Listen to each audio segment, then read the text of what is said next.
Welcome, everybody. Thanking you for joining us today on this final session of the 5th series of Ibn Arabi and the Geometry of Reality. Today, I am really happy to introduce, to be the host of Luca Patrizi, who is a longtime friend. Luca is a scholar on Sufism and Islamic studies. He obtained his PhD in co-tutoring at the universities of Aix-Marseille and L'Orient of Naples. I hope I'm pronouncing them correctly. Orientale of Naples. He's been a research fellow at the universities of Geneva, at the Sorbonne in Paris, and Bonn, and currently at the Institute of Arab and Islamic Studies at the University of Exeter. He's also a lecturer in Islamic studies at the University of Turin.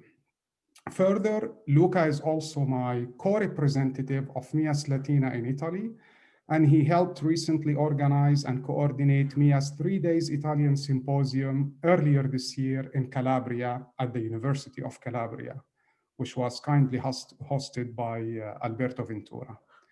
Today, Luca will speak to us about the mysterious language Suryāniyya, which some traditions believe it to be a silent language. So I really hope, for the benefit of most of us, that he will present in English and not in Suryāniyya. So, the Suryāniyya language in Islamic Esotericism. In the written and oral legacy of Islamic Esotericism, there sometimes appear obscure references to a mysterious language, one which only a few great masters know and teach to a chosen few. It is also described as the language of the esoteric hierarchy of the saints. Since the term which is used to define this language is Suryāniyya, al-Lugha Suryāniyya, a confusion has often occurred between this language and the historical Syriac language, both in old sources and contemporary studies. Actually, as we shall see, the esoteric Suryāniyya language displays various dimensions. The first dimension is related to its primordiality, associated with the sacred history of Adam and other prophets.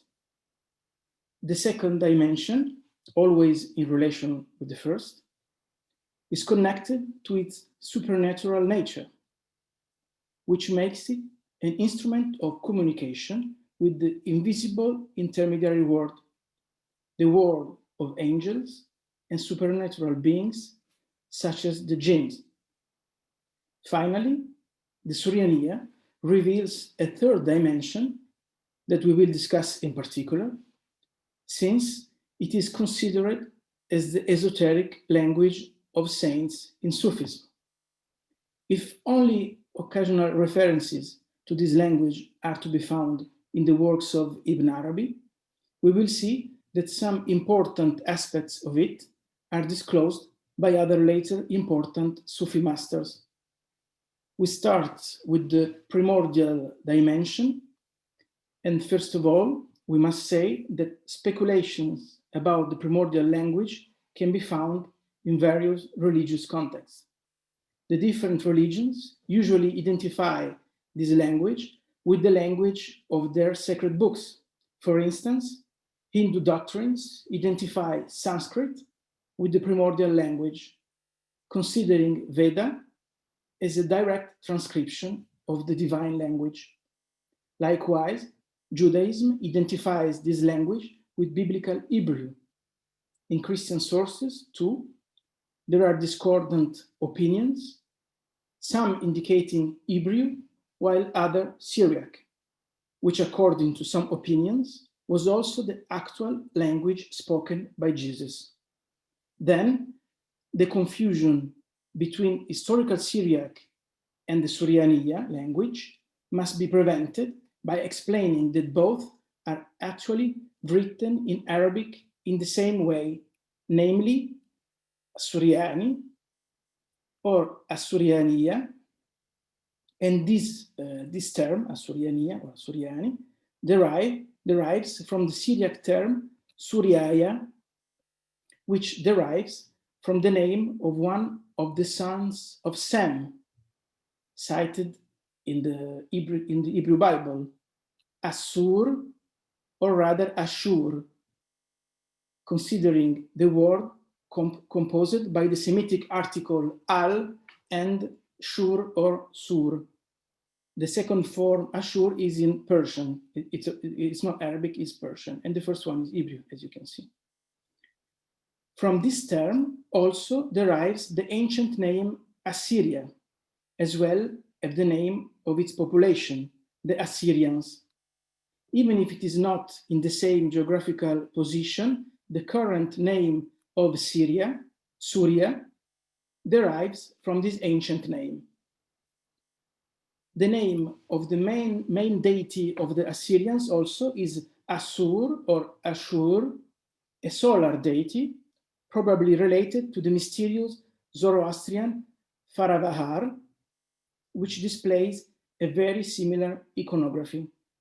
Some researchers see also a connection between Assur and the Indo-European term Surya, which means sun and indicates a deity of Hinduism, and which refers to an ancient phase of solar worship cults. As far as Islamic sources are concerned, alongside the opinion that identifies the primordial language in Arabic, we find another more prevalent opinion that identifies it with the Suryāniyya. We can mention two of these sources among the most relevant ones. For instance, al-Mas'udi, in the Meadows of Gold, states that the language of humanity between Adam and Noah was the Suryāniyya, while in other passages it states that the Suryāniyya was the language of humanity until the collapse of the Tower of Babel. And this was also the mother tongue of Ismail, to whom God later taught Arabic. In the same epoch, Ibn al-Nadim states that God spoke to Adam in Nabati, the Nabatean, which is the purest of the Suryani dialects, used by the inhabitants of Babel until the confusion of languages, and reports another tradition according to which an angel taught the first man the writing of the Suryāniyya. In the Epistles of the Breath and of Purity, Rasail Ikhwan as-Safa, written approximately around the second half of the 10th century, we find an interesting development of the same thought. In the chapter entitled Knowledge about the Primordial Letters, the Breath and of Purity states that God taught Adam 9 signs, alamat, or letters, huruf, a synthetic language, from which all the other languages would later be derived. And these 9 signs were none other than the 9 numbers from 1 to 9, which according to them had been transmitted to the Arabs by the Indians. And these are the same numbers that were later transmitted from the Arabs to the Europeans, which is why they are still called Arabic numerals nowadays. Adam knew the names and qualities of all things through these 9 signs. The situation remained unchanged until the children of Adam multiplied. They spoke an oral version of the Suryāniyya with no written text. According to the Breath and of Purity, this was because the language did not need to be developed due to the small number of people using it, and since there were no stories from the past to be transmitted. Generations followed one another, and with the increase in population and man's needs, God began to send prophets and to teach men the art of writing. At the same time, wise and learned men began to manifest themselves among people, starting to transmit the stories of the past. Finally, the number of letters increased to 28, the number of letters of the Arabic language, which is the perfect number of letters, just as Arabic is the perfect language according to the opinion of the Brethren of Purity. And we also know that the Arabic letters have preserved and developed this original numerical value. Alongside this conception of Suryāniyya as a primordial language, and as well as an historical language in which Aramaic, Syriac, and Nabatean are sometimes confused in Arabic sources, two other parallel conceptions have spread within the context of Islamic esoteric doctrines. With regard to the first conception, the Suryāniyya is a supernatural language that allows the communication with the intermediate invisible world, in particular with the supernatural creatures of Islamic cosmology, angels and jinn. It is therefore very common to find transcriptions of this language in works related to magic in Arabic literature. In particular, series of names of supernatural creatures, both angelic and demonic, are mentioned in these works in the Suryāniyya language. The pronunciation of these names would enable the evocation and the control of these creatures. These names would be the same, this name would be the same one known in the Greco-Roman tradition through the generic appellative of nomina barbara, which means foreign names in Latin. This language has the characteristic of resembling the historical Syriac from a phonetic point of view, but it is not identical to it, in the sense that people familiar with the historical and modern Syriac language are not able to read this language. Among the authors in whose works we can find mention of the Suryāniyya from a magical point of view, we can mention Ahmad al-Buni, a controversial author, contemporary of Ibn Arabi, considered a magician by some specialists and a Sufi by others. Among his works, we find a commentary on the litany called al-Jalalutiyya al-Kubra, attributed to Ali ibn Abi Talib, which contains several seals he called Syriac names, al-Asma as-Suryāniyya, the Syriac names. With regard to the second conception, elaborated in particular in Sufi environment, the Suryāniyya is an esoteric language through which the members of the hierarchy of the saints, the assembly of saints, Diwan al-Awliya, communicate each other. Actually, this dimension overlaps with the first one, because in some Sufi sources, as we will see, this esoteric language is identified with the primordial language spoken by Adam in paradise. The ability to understand and speak the esoteric Suryāniyya is sometimes associated with the quality of a specific saint to be ummi, namely that he had no regular training in reading and writing, a quality that the Quran and the Islamic tradition attribute in particular to the Prophet Muhammad, and which highlight a type of spiritual revelation that is called al-ilm al-laduni, the infused science that comes directly and exclusively from God, descending on the prophets and upon certain saints. More generally, we are dealing with the specific spiritual charisma, which is usually called gift of languages, or speaking in tongues, or with a more technical term, glossolalia or gibberish, the ability to speak in different languages or to speak the language of angels or the language of animals, and in particular the language of the birds mentioned in the famous Quranic verse. And Solomon succeeded David. He said, "People, we have been taught the language of birds, and we have been given a share of everything. This is clearly a great favor." There are constant references to this ability in religious texts and in the lives of saints at every age and latitude.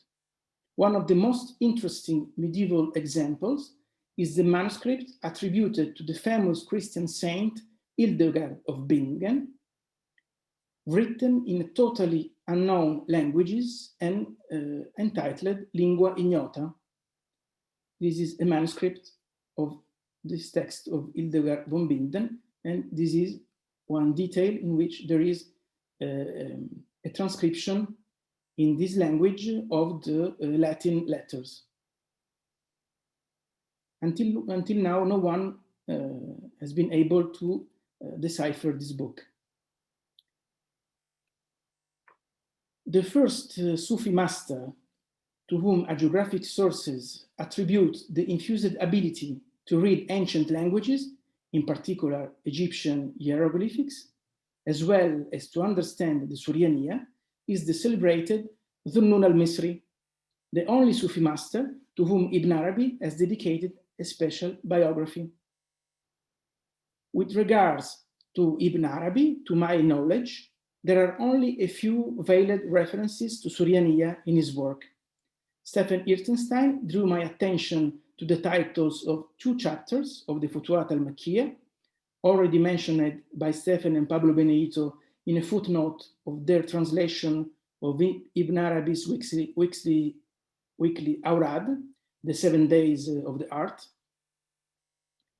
The 2 titles are respectively the chapter 299, Al-Maqam al-Suryani, and the chapter 354, Al-Manzil al-Aqsa al-Suryani, that Stephen and Pablo relate to the original primordial Adamic nature. I have read the two chapters, but I have not found direct references to Suryāniyya outside the titles, and I have not been able to connect, from a symbolic point of view, the 2 titles to the 2 chapters. No doubt someone else, maybe among you, will be able to do it. There is another reference to Suryāniyya in the Futuhat, still in the section of the mentions, the Fasl al-Manazil, in particular the chapter 341, entitled On the Knowledge of the Mention of the Loyal Conformity to the Secrets, fi Marifa Manzil at-Taqlid fil Asrar. But in this case, it concerns the historical Syriac, because Ibn Arabi states that the mother of the book, al-Kitab, is the one for whom the revealed books came out and from whom the languages are differentiated. In this context, he cites Arabic, Hebrew, and Syriac, Suryani. Stephen also pointed out to me another reference to Suryāniyya, again in the Awrad of Ibn Arabi, because in Tuesday morning prayer, we find these verses. You have released the primordial spirits upon the plains of divine knowledge, where they become bewildered and wander about amidst the allusions of their Syriac subtleties, Lata'if as-Suryani. Ibn Arabi, in this verse, seems to refer precisely to the initial phase of existence, when primordial spirits were manifested by God in a spiritual landscape of pure knowledge, in which they wandered around aimlessly, using subtle, allusive, and non-verbal language, the Suryāniyya. In the passage, it seems that Ibn Arabi is even referring to a phase prior to the Alastu bi Rabbikum mentioned in the Quran, the primordial moment in which God stipulated the covenant with all beings who would be created. As we shall see, some successors of Ibn Arabi will be more explicit about the nature of the esoteric Suryāniyya. An Akbarian master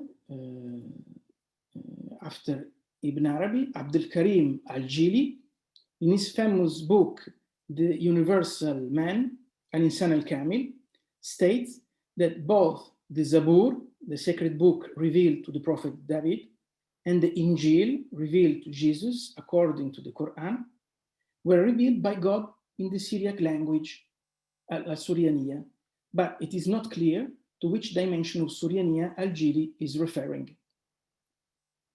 Many references to the Suryāniyya may be found in the work of al-Wahhāb al-Shaʿrānī, a prominent Egyptian scholar, a Sufi, who, according to Michel Chodkiewicz, was the main transmitter and disseminator of Ibn Arabi's works from the 16th century onward.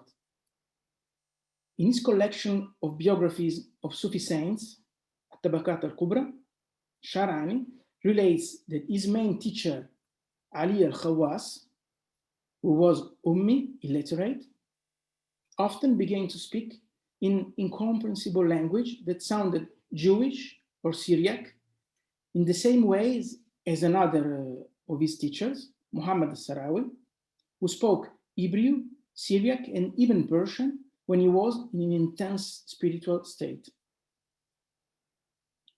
In another passage of the Tabaqāt,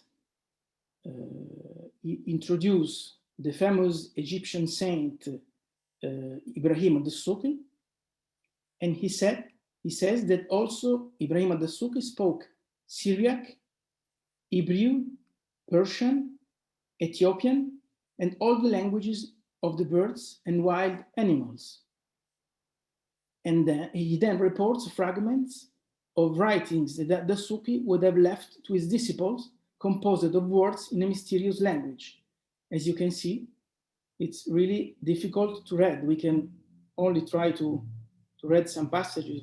Wala aitafish, wala ata marsh, wala sata marish. You see, it's not Arabic, it's not even Syriac. I showed it to a colleague, the specialist of Syriac, and he told me, no, I cannot read it. It can be glossolalia, I mean, a kind of mystical language. But we can notice that in other edition of the same text, miraculously, these passages in Suryāniyya disappear. And this is really worrying, because for the puritanical zeal of some publishers, we might miss important parts of other texts. Shaʿrānī also reports an interesting statement attributed to Ad-Dasuqi, the following one. When a knower reaches the spiritual degree of knowledge, Maqam al-Irfan, God gives him a knowledge without intermediaries, without intermediation. And when a knower achieves the degree of spiritual knowledge, Maqam al-Irfan, God allows him to inherit a knowledge without intermediation, and he obtains science which are hidden on the tablets of spiritual meanings, al-Wahh, al-Ma'ani, and he understands their symbols and he knows their gifts. In it, there are its talismans, tilasmat, and the science of his names and his decree. Then God communicates to him the science stored in the points, an-nukat, or in the diacritical points. And if it were not for the fear of incurring blame by pronouncing them, the intellects would be blinded.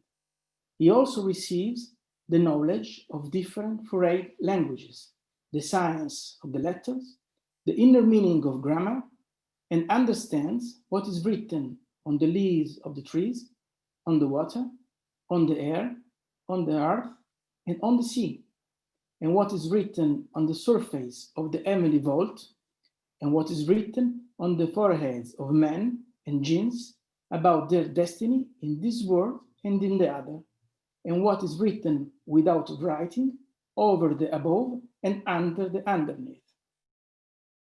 It's a very beautiful passage.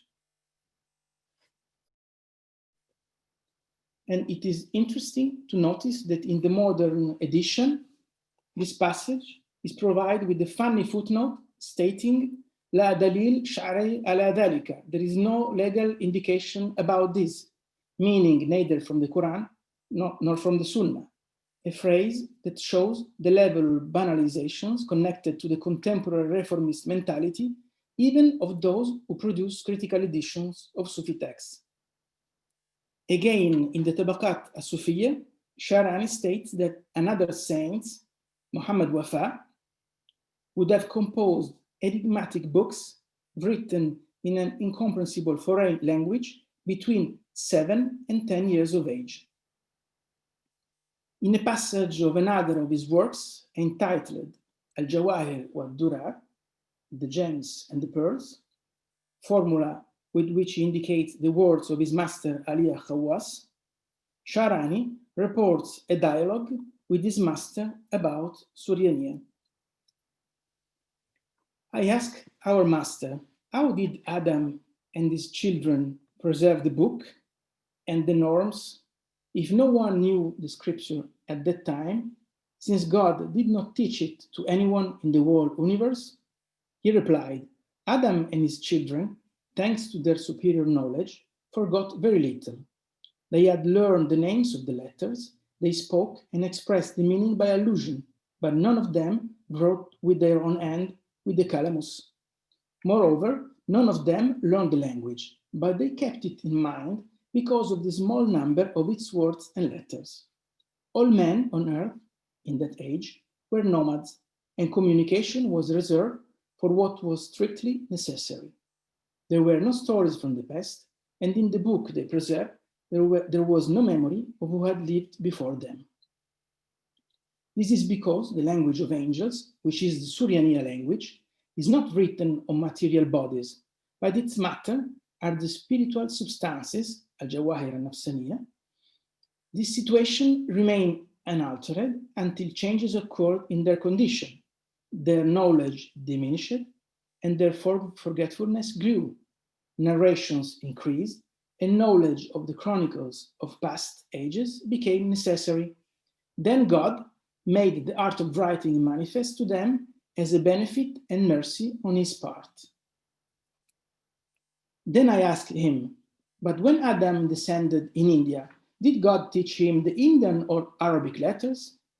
And he answered, he taught him the Indian letters, which are none other than these 9 forms, 1, 2, 3, 4, 4, etc., etc., which gather in themselves the whole of all that exists.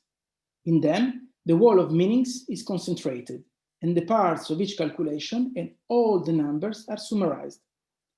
Through these letters, Adam learned all the names of things and their attributes, brought to existence by the forms and aspects of the letters.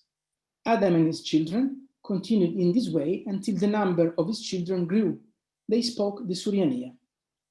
Then the sky took the form it was supposed to take following the changes that occurred with Adam's death. The number of letters increased, and all things began to increase and expand until the number of 28 letters that constitute the Arabic language, seal of the letters and seal of the languages, was completed. And according to the law of the Prophet, there will not be any addition until the coming of the hour. End of the passage. And as you can see, the peculiarity of this passage is that it is almost a literal quotation from the Breath of Purity passage mentioned above. After the epoch of Shaʿrānī, another saint dealt with the Suryāniyya language in an even more complete way, the Moroccan master al-ʿAzīz al-Dabbāgh, who shares with the master of Shaʿrānī, Ali al-Khawwas, his status as an illiterate saint gratified by the infused knowledge. One of the disciples of al-Dabbāgh, Ahmad ibn Mubarak al-Lamati, brought down his words in the book Pure Gold from the words of Sayyidi al-ʿAzīz al-Dabbāgh. The discussion about the Suryāniyya is long, and so I try to summarize the main passages. Al-Lamati begins by reporting to his teacher a sentence in an unknown language that a man of his time had heard from the mouth of Ibrahim ad-Dasuqi during an apparition in front of his grave. Al-Dabbāgh replies that this sentence is in Suryāniyya.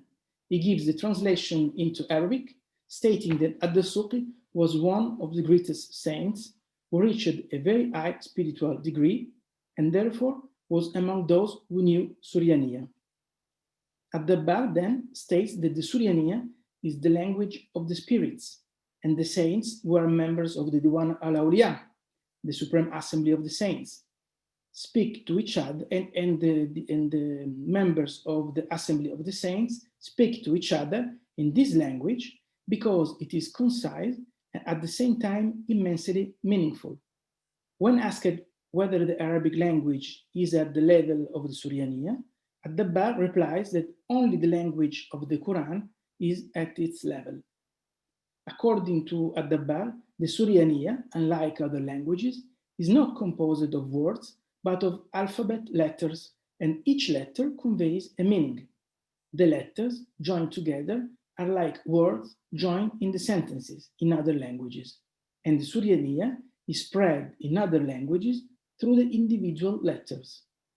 He gives the example of the proper name Ahmad, which in Suryāniyya is composed of the 5 meanings of its letters. The Suryāniyya is therefore the root of all languages. Only those who have experienced the great revelation, al-Kashf al-Kabir, as well as the angels, can speak this language. Al-Dabbāgh also refers to Adam, stating that he spoke the Suryāniyya when he descended from paradise, because it is the language of the inhabitants of paradise. According to him, the prophet saying, according to which the language of paradise is Arabic, is not authentic. In a really interesting and original passage, al-Dabbāgh states that if one looks at the language of children, he will find in its words, he will find in it words in Suryāniyya. And this because Adam spoke to his children in Suryāniyya and taught men the names of things in this language, names that they later taught their children, and so on from generation to generation. Something of this remained innate in the children. Moreover, as long as the children are fed with mother's milk, their spirit is connected to the heavenly angelic assemblies, which they dream in their sleep, and so they perceive something of their language, which is Suryāniyya, and therefore some of the proto-words pronounced by the infants are actually in Suryāniyya. It is possible to learn this language by attending those who are part of the Diwan al-Awliya, who always speak Suryāniyya, except when the Prophet Muhammad is among them, in which case they speak Arabic out of respect for him. The interrogation of the 2 angels in the tomb after death is in Suryāniyya, and al-Dabbāgh focuses in details on the questions and on their meanings. Al-Dabbāgh then responds to a series of questions about non-Arabic terms in the Quran to indicate which of these words are in Suryāniyya. He then states that only the supreme pole, al-Ghawt, al-Qutb al-Ghawt, and the 7 poles of the initiatic hierarchy below him know the Suryāniyya, which he learned within a month from another initiate, and which he taught his disciple al-Lamati in 1 day. Finally, the Quran is written on the preserved table, al-Lawh al-Mahfuz, in Arabic and in Suryāniyya, where the part in Suryāniyya are the isolated letters placed at the beginning of some chapters. Only 2 categories of people know the meaning of the isolated letters: the one who can look in the preserved table, and the one who attends the Diwan al-Awliya. Out of curiosity, it should be added that these words of al-Dabbāgh are also briefly summarized by the Emir Abdul Qadir al-Jazairi in his book, Reminder to the Intelligent, Notice to the Indifferent, Zikr al-Aqil wa Tanbih al-Ghafil, written in 1855 and translated and published in France 3 years later, in 1858. In conclusion, it is necessary to emphasize that the quotations found in Islamic esoteric literature in relation to the Suryāniyya language do not refer to the historical Syriac language, but to the Islamic version of the esoteric and mystical language found in different epochs in different religious contexts. While Ibn Arabi is not explicit about this language, some of his successors will deal with this issue in detail over the centuries. But despite this, The real nature of this language and all its implications remain one of the best kept mysteries of Islamic esotericism to this day. Thank you very much.